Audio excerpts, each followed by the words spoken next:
going to show you how you add new members to your own organization.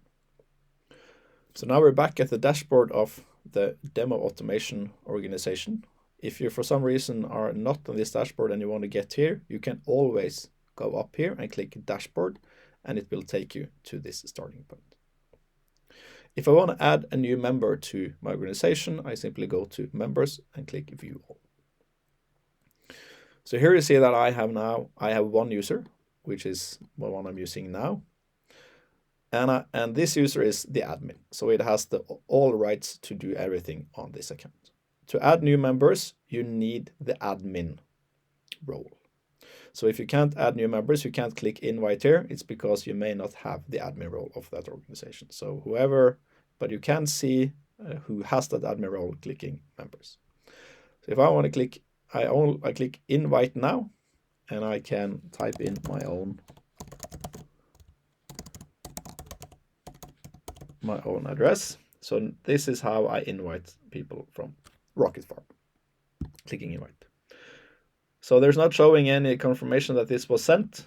But if you're wondering, you can always check status by clicking on this bell up here, what has been done. So invited, Halvor Gregerson, less than a minute ago.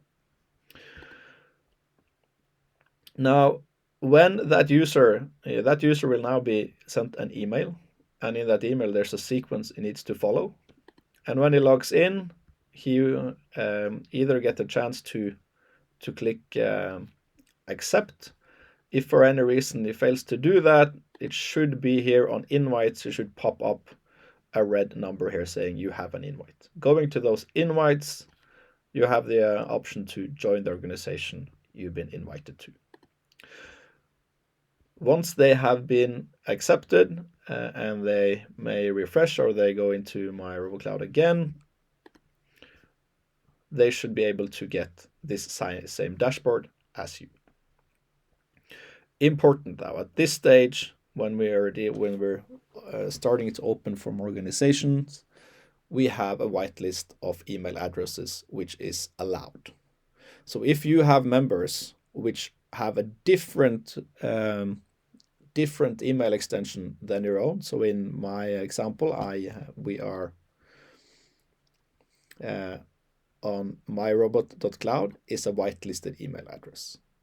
If for some reason there are people you invite which is not using the same domain as you, it may be because these are currently blacklisted or not whitelisted to enter MyRobot.cloud.